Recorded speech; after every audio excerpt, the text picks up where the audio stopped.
Once upon a time, when you wanted to get somewhere in a hurry and called a cab, this is what you got. Fred Jones earned his living like this for years, and today, at the age of 75, he still drives a cab. Only now it's rather a different kind of cab. Fred reckons there's more comfort sitting inside this on a rainy day than perched up on that little seat behind a hansom, even though sometimes he takes longer on a trip than he did with the old horse. Today, there are about 6,000 taxis in London alone, 2,000 fewer than before the war.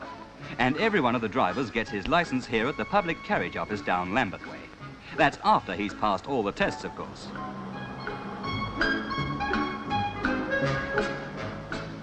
Some taxi drivers who are ex-servicemen get their training at the British Legion School. There are usually about 100 of them there at a time, and the course takes a year.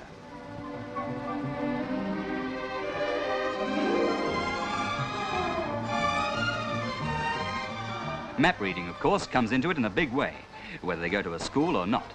Many taxi drivers teach themselves, but they still have to prove they know their way about London.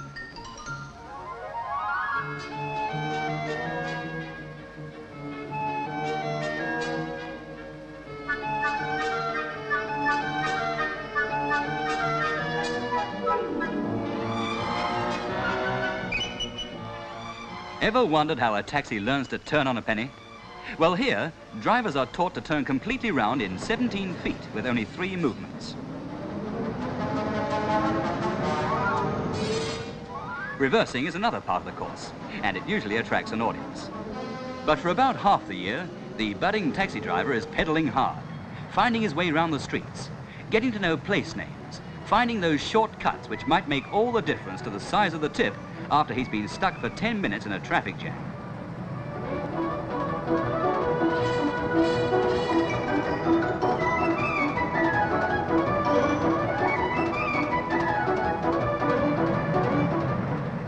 "32-year-old Sidney Howard knows most of the shortcuts by now. He's been driving a taxi for 12 years and has had his own radio-controlled cab for the last 5. House 6. Will you go 272, 272, Seven Sisters Road? 272 Seven Sisters Road, Roger. Thank you very much, House 6. Requests for cabs are received by telephone girls in a central operations room. Hello? You want to go to station? Hello? Yes, can I help you? No. 33 Wavertree Road, yes. Stretton? SW16. And what's your name, please? Jones. And you want a taxi at 5:30? The men's job is to brief the taxis over the radio. Minicabs there. House 6, you're the closest cab. Will you go to 121, 121 Long Lane, Smithfield? 121 Long Lane, Smithfield, thank you. Today, every 7th or 8th taxi in London is radio-controlled. 2 of the larger firms are run by the owner-drivers themselves. They pay a regular fee for the use and upkeep of the radio equipment and run the organisation by a committee of working taxi drivers. And working is the word. Every year, a taxi driver covers about 40,000 miles, and he carries about 40,000 passengers at an average fare of between 5 shillings and 7 and 6pence. Mile after mile, mile after mile. Getting to know street names, getting to know hotels, getting to know hospitals, getting to know landmarks, getting to know one-way streets. And then he'll be lucky if he manages to pass his street test in 8 months. Some never do it. And when he's passed that, he's still to face the special taxi driving test.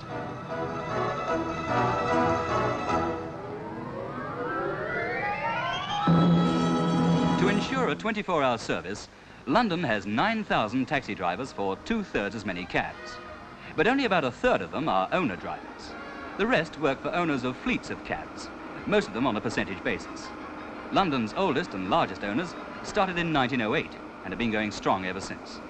Their cabs get a daily wash and brush up and a careful inspection, all on an ultra-modern production line system.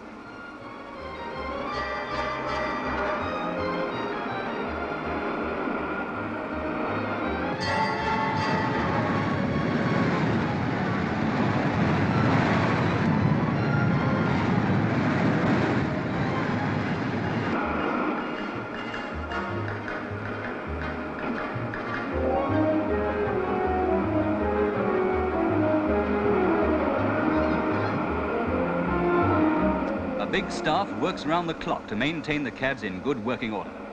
Each taxi has to be relicensed once a year, though the driver's license lasts for 3. And before this, Every taxi is given a complete facelift. It gets an engine overhaul,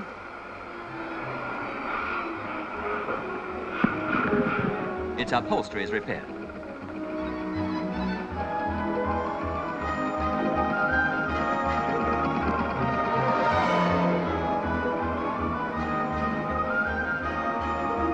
And its bodywork is spruced up. Ever notice that most London taxis are black? That's to make respraying and touching up easier. Fred never had it so good when he drove his hansom. This firm has a welfare section, a sports club, a snack bar, and even sends its drivers home by coach if they miss their last bus or train. Mile after mile, mile after mile. And when a driver feels like a cuppa, there's always the cabman's shelter, with a bit of company before he goes out on the road again.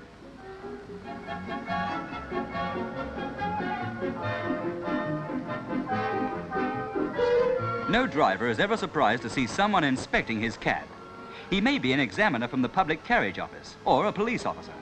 And if there's anything wrong with a taxi, he can send it off the road for repair immediately. Ever phoned a rank for a taxi? Here's someone who was lucky. When you think of a taxi meter, you think of that for hire flag.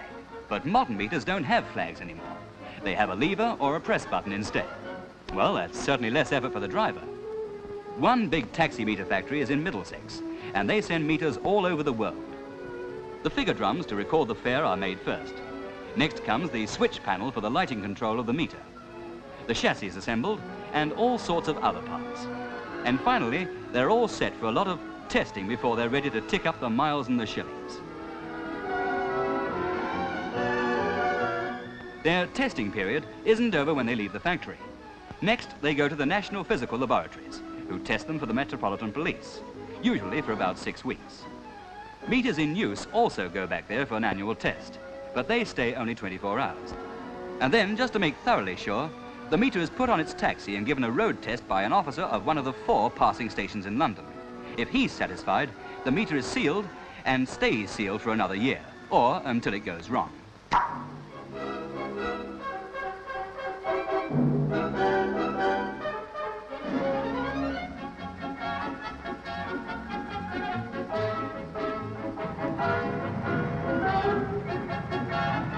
This is the kind of jam that makes a driver wonder if he'll get a tip at the end of the journey.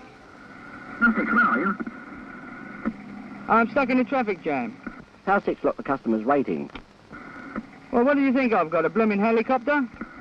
Tips are going up these days. The average is probably between a shilling and 2 bob. Men are the best tippers, but drivers disagree over what kind of man gives the most. But they all say that people tip more when they're out enjoying themselves. He's still got a long way to pedal before those nice fat tips come his way. Miles and miles and miles.